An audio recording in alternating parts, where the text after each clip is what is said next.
하나님 말씀은 에베소서 2장 19절부터 22장까지 합독합니다. 그러므로 이제부터 너희는 외인도 아니요 나그네도 아니요 오직 성도들과 동일한 시민이요 하나님의 권속이라. 너희는 사도들과 선지자들 터 위에 세우심을 입은 자라. 그리스도 예수께서 친히 모퉁이 돌이 되셨느니라. 그 안에서 건물마다 서로 연결하여 주 안에서 성전이 되어가고 너희도 성령 안에서 하나님이 거하실 처소가 되기 위하여 그리스도 예수 안에서 함께 지어져 가느니라. 아멘. 오늘은 에베소서 2장 19절부터 22절 말씀을 가지고 성신이 내조하시는 목적, 성령이 우리 안에 내조하시는 목적에 대해서 함께 은혜를 나누고자 합니다. 성령 충만은 그릇에 물을 가득히 부었다는 뜻과 동일하다. 어느 학자가 그런 조작적 정의를 내려주셨어요. 그러니까 우리 그릇이 준비되지 않으면 물을 채우는 것처럼 이 그릇은 내가 하나님 편을 드는 거예요. 어떤 일을 할 때 내가 하나님 편을 들면 성령이 그 내 고백 위에 그 하나님 편을 드는 내 그릇 위에 물이 채워지듯 가득 부어지듯 부어져서 성령의 권능은 사도행전 1장 8절 말씀에 성령의 권능, 어떤 학자는 TNT 1톤 분량의 능력이 발휘된다 이런 얘기를 했습니다. 그러니까 요즘에 우리가 시대에 말씀 홍수 시대를 살고 있습니다. 그럼에도 불구하고 우리가 하나님의 그 은혜를 경험하지 못하는 것은 믿음의 그런 문제, 성령의 충만함의 문제다 이렇게 정의할 수 있겠습니다. 오늘은 이제 성신이 우리 안에 내주하시는데 그 첫째 목적은 그리스도 안에서 선한 일을 하기 위하여 지음을 받았다는 것입니다. 성령이 내 안에서 내주하셔서 그 목적하심은 그리스도 안에서 선한 일을 하도록 성령이 우리를 이렇게 지음을 받도록 하셨다는 것입니다. 혼자 하나님의 뜻대로 살 수 없기 때문에 교회 공동체를 성령이 이렇게 묶으셔서 이렇게 집같이 우리를 지으셔서 그 하나님의 뜻을 정당하게 실현하도록 우리 안에 성령이 내주하신 목적이 바로 거기에 있다는 거예요.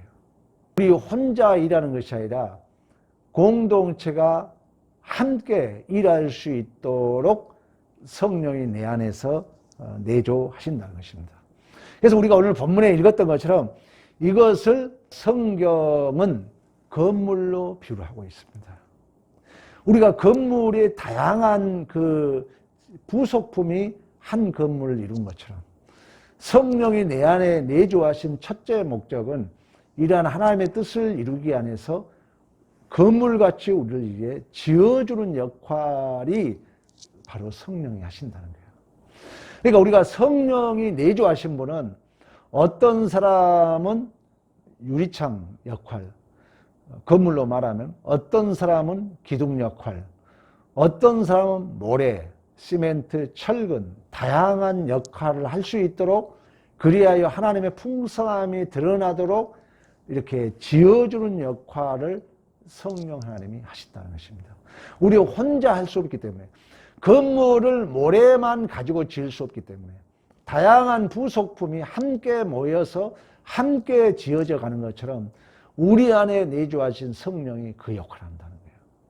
그러면 지금 건물이 지어졌는데 창문이 안 왔어. 그러면 바람이 설설 들어오는 거죠. 우리가 지금 광주에 건물이 무너졌잖아요. 뭔가 그 받침대가 빠졌다고 그러잖아요. 성령이 하는 일을 함께 지어져서 일을 하는데 거기에 누군가 빠져 있는 거예요. 건물은 무너지는 거죠.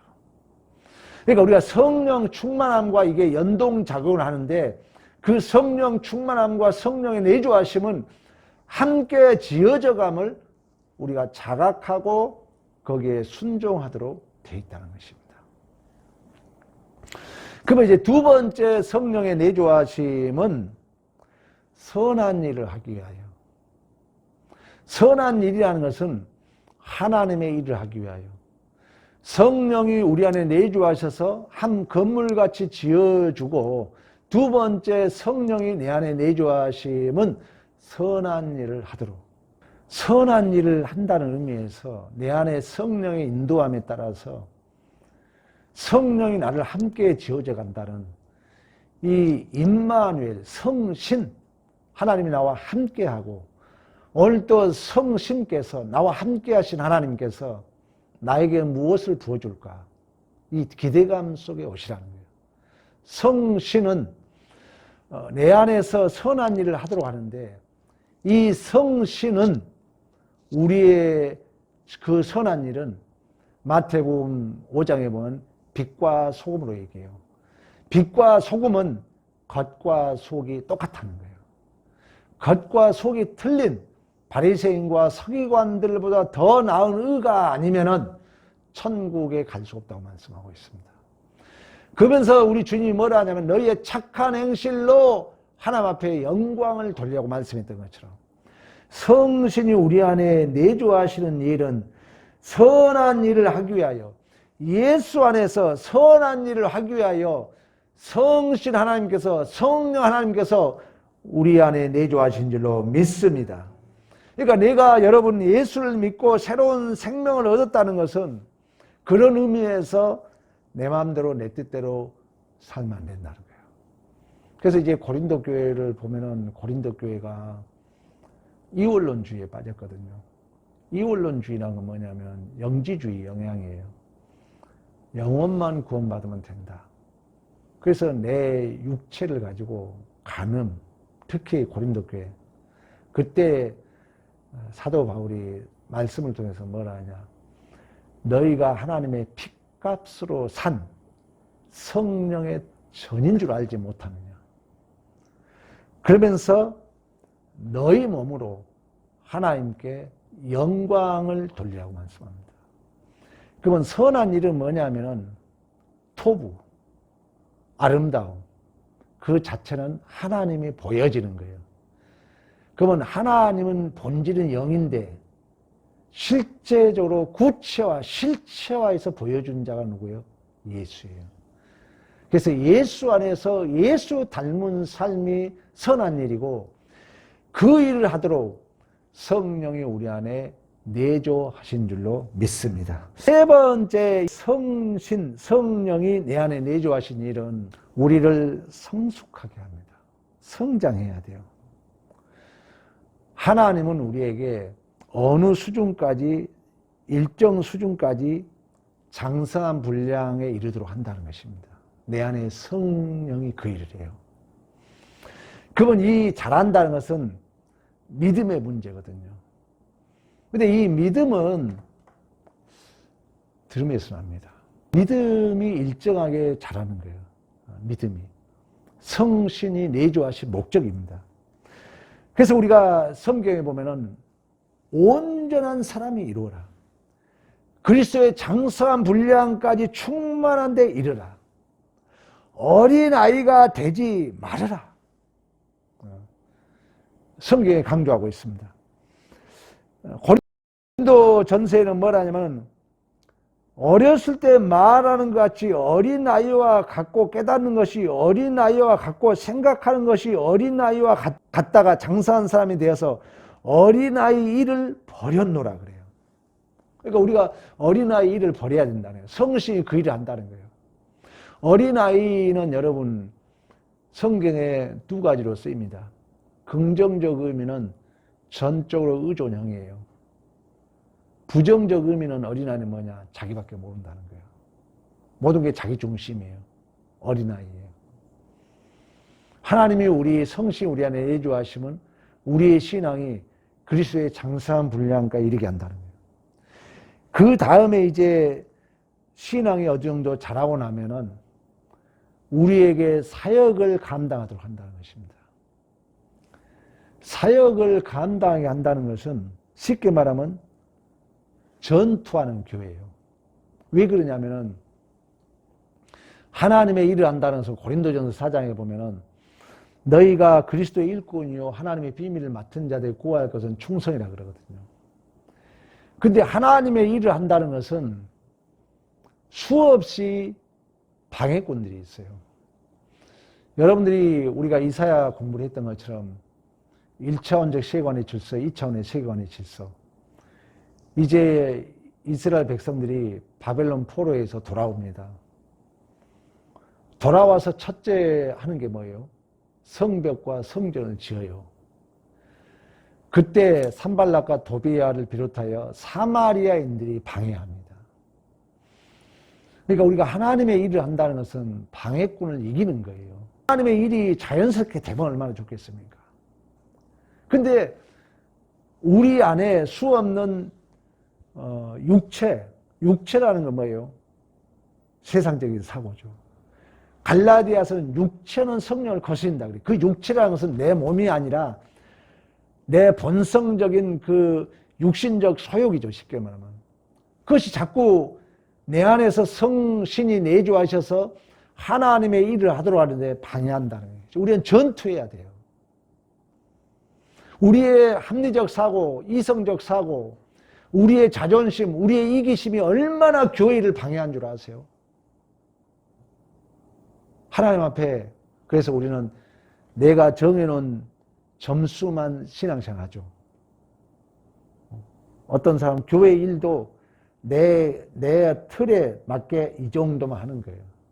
왜 그러냐면 우리 안에 그만치 이 경험주의, 이성주의, 합리주의들이 내 일을 방해한다는 거예요. 내 일을.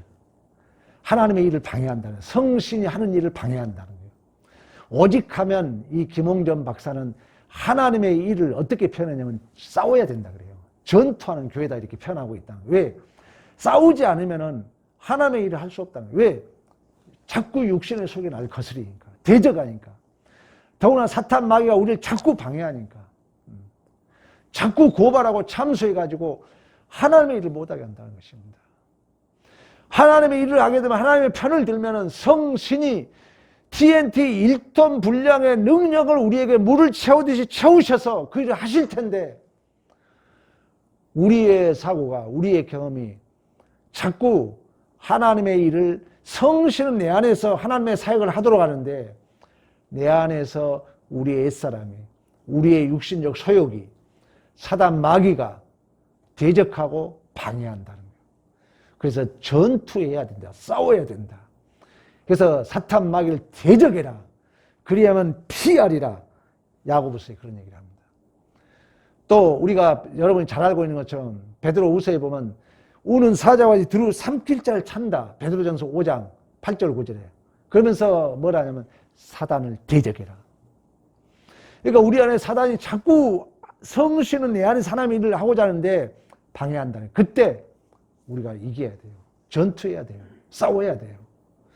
그런 일을 하기 위하여 성령이, 성신이 내 안에 내조하신다는 것입니다. 그러면은 이러한 우리가 목적을 이루기 위하여 성신의 내조하심의 그 가르침과 생각나게 하심과 기억나게 하심을 우리가 이제 잘 따라서 첫 번째는 건물같이 성신이 성령이 내조하셔서 우리를 지어준다는 거예요. 두 번째는 우리 안에 선한 일을 하도록 한다는 거예요. 세 번째는 이 성신이 내조하시면 우리를 자라게 하고 그 자란 수준이 어느 정도 이르게 되면 우리에게 맡겨진 소명, 사명을 수행하도록 한다는 것입니다. 그러면 이러한 일을 온전히 하기 위해서는 여전히 믿음의 문제잖아요. 그 믿음은 들음에서 난다고 그래요. 그러니까 이 성령의 충만함은, 성령의 역사는 우리가 그릇에 물을 가득 부은 것과 같은 것처럼 이 그릇을 어느 학자는 우리의 지혜, 우리의 능력, 우리의 의지, 우리의 믿음, 우리의 기도, 우리의 마음의 상태를 그릇이라 했다는 거예요. 그러면 이 그릇의 크기에 따라서 성령이 부어지는데 그릇이 적은 사람은 어쩔 수 없다는 거예요.